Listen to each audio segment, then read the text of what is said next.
इंद्र को अभिमान हुआ, भगवान की परीक्षा ले बैठा। जहां आता है अभिमान वहीं से चले जाते हैं भगवान। कई बार श्रोताओं को अभिमान आ जाता है, अरे कई बार तो वक्ता को भी अभिमान आ जाता है महाराज। जो कथावाचक है उनको अभिमान आ जाता है। ना तो श्रोता को अभिमान आना चाहिए, ना वक्ता को आना चाहिए। कथा सुनने के बाद, कथा कहने के बाद आपके मन से मान अभिमान की भावना नहीं निकली तो आपने क्या कथा सुनी और क्या कही। आपके हृदय से मान अभिमान की भावना निकल जाना चाहिए। और जो अभिमानी वक्ता होते हैं, एक व्यास जी थे, बड़े अभिमानी थे। कथा करते करते बुजुर्ग हो गए। विद्या प्राप्त करने के बाद व्यक्ति के अंदर विनम्रता आ जाना चाहिए। विद्या ददाति विनयम।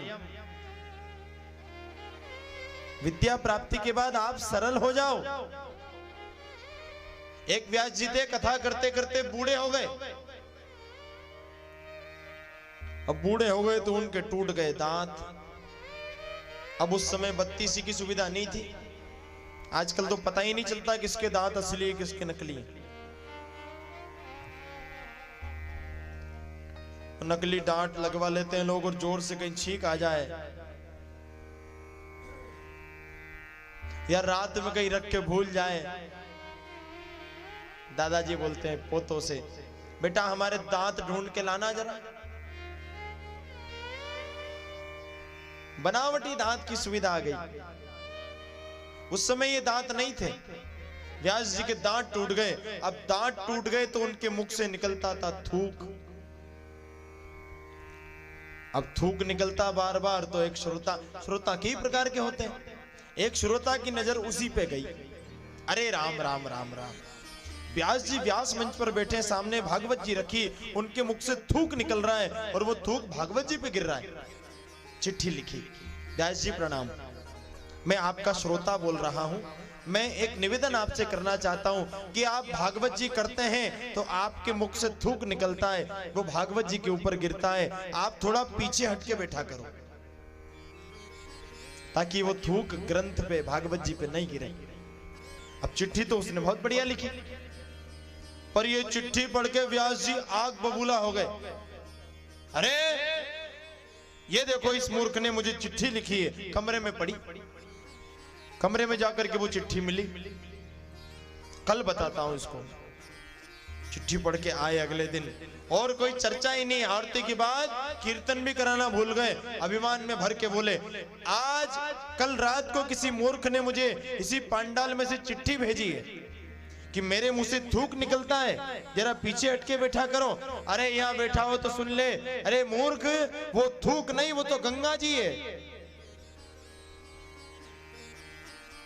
अरे कथा करते करते मेरी कथा इतनी पवित्र हो गई है, जब मैं कथा करता हूं तो मेरे मुंह में साक्षात गंगा आ जाती है।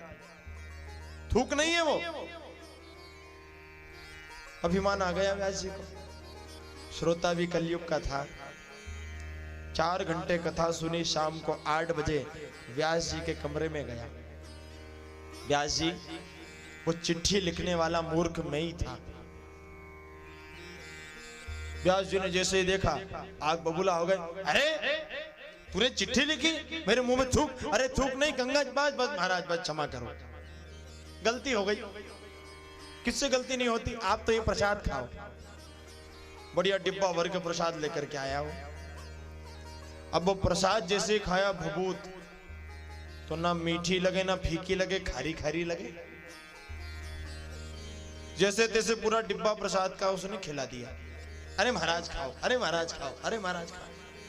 पांव दबा दबा के पूरा डिब्बा खिला दिया। अब खाने के बाद व्यास जी ने पूछा, अरे ये था क्या, ये तो बता। बोले महाराज, आज आपने कथा में कहा कि मैं जब कथा करता हूं तो मेरे मुंह में साक्षात गंगा जी आ जाती है। मेरे दादाजी को मरे हुए 2 साल हो गए। मैं गरीब आदमी, उनकी बड़ी इच्छा थी कि मेरी अस्थियों को गंगा जी में प्रवाहित किया जाए। अब मैं गरीब आदमी गंगा जी तो जा नहीं सकता।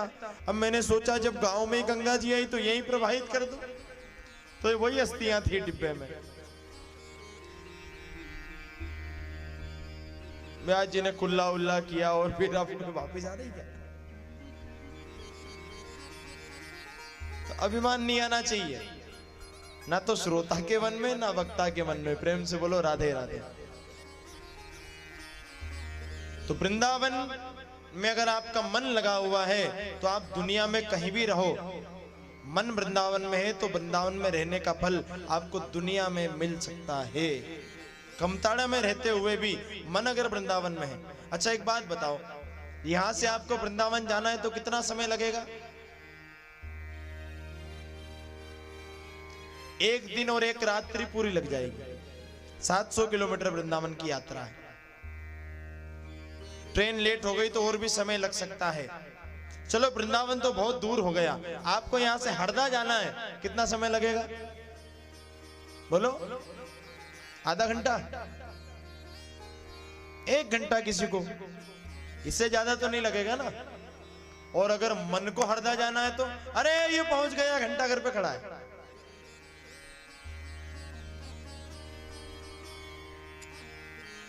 वायु से भी तेज गति है मन की। एक जगह कवि सम्मेलन चल रहा था और बड़े बड़े कवि कविता सुना रहे थे। वहां एक साधु महात्मा पहुंच गए, बोले हम भी कविता सुनाएंगे। अरे महाराज तुम क्या सुनाओगे? श्री रामचंद्र कृपालु भजमन हरण भव भय दारुणम गाओगे? अरे बोले टाइम नहीं है, 1 लाइन की कविता है। कवि ने माइक दे दिया, सुनाओ।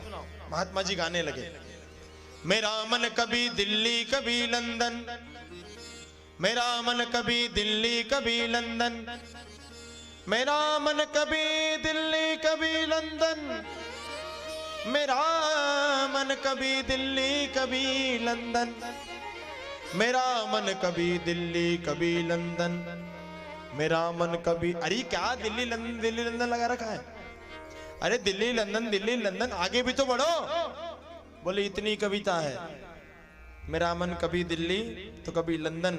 इस मन को समय नहीं लगता, एक झटके में दिल्ली, एक झटके में लंदन, एक झटके में कमताड़ा, एक झटके में हरदा, एक झटके में हरदा, एक झटके में कमताड़ा। ये जब तक मन बस में नहीं है, लाख कविता सुन लो, लाख कथा सुन लो, कुछ होने जाने वाला नहीं जब तक मन बस में नहीं। मन के हारे हार है, मन के जीते जीत, मन ही मिलावत राम सो, मन ही करत फजीत। यह तो गति है अटपटी, झटपट लखे न कोई, जब मन की खटपट मिटे तो झट